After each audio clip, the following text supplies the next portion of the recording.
Cependant que Benchemoul commence à danser la samba, ce qui est toujours bon signe chez Benchemoul, ça veut dire qu'il va rentrer en action. Mais il a été un peu optimiste, il a en face de lui Corbellec, et la prise de Corbellec qui le cloue au tapis. Ah, il souffre.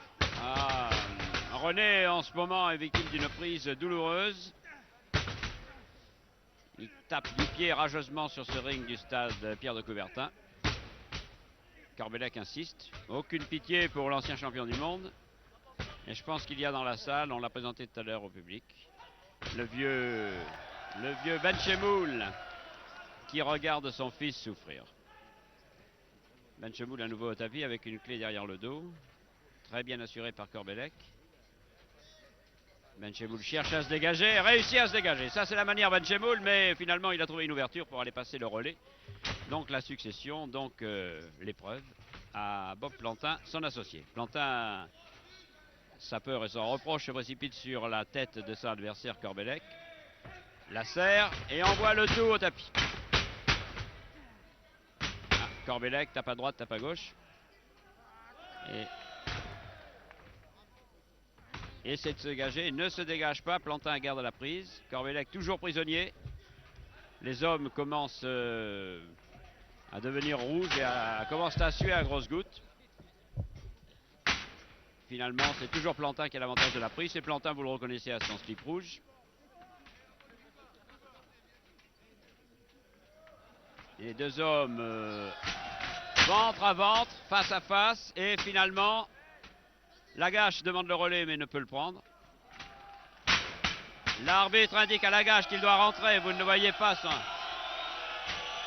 Lagache n'a pas pris le relais et au centre du ring, le combat se poursuit. Il y a deux combats singuliers, un entre l'arbitre et Lagache, l'autre entre Plantin et Corbellec. Plantin s'est laissé reprendre par une clé au bras derrière le dos de Corbellec.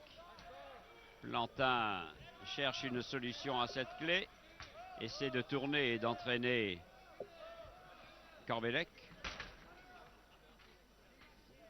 Corbellec brille d'un éclat très vif par l'intermédiaire d'un slip chatoyant.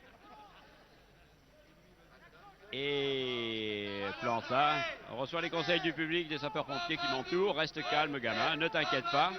Ce n'est pas une raison parce que tu rougis un peu pour qu'il y ait le feu. Plantin au sol et c'est Benchemoul qui sollicite le relais, mais le relais est difficile à passer. Cependant que Lagache appelle son partenaire Corbellec, amène-le-moi. J'en fais mon affaire. Plantin au sol, Bob en difficulté. Nous sommes toujours dans la première manche de ce combat. Ah, Plantin a réussi. Belle révolution, un beau changement, mais à l'issue du mouvement, à l'issue de la cabriole, la prise de Corbellec est toujours assurée. Monsieur Chauveau, l'arbitre, tourne comme on lui demande.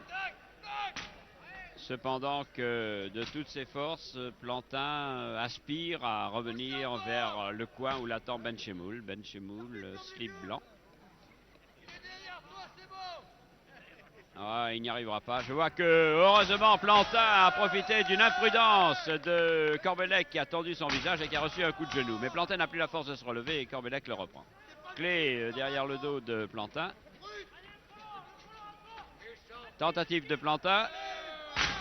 Ah, il réussit à s'en sortir et il réussit à retomber sur Corbellec qui surpasse la prise, qui va se faire surpasser mais qui réussit à ne pas se laisser prendre et qui colle les épaules de Plantin au tapis.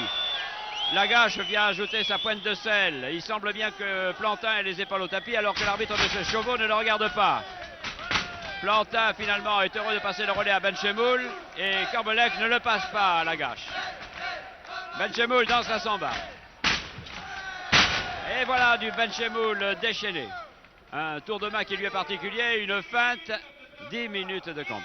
Déjà, Corbellec a passé le relais à Lagache, il préfère. Ah, Lagache a surpris Benchemoul, cela peut arriver, une bonne clé au bras droit, une clé assurée. Lagache prend à témoin le public, regardez ce que j'en fais de votre Benchemoul, ancien sapeur-pompier. Reclassé dans le prêt-à-porter. Mais l'homme du prêt-à-porter, c'est à tourner.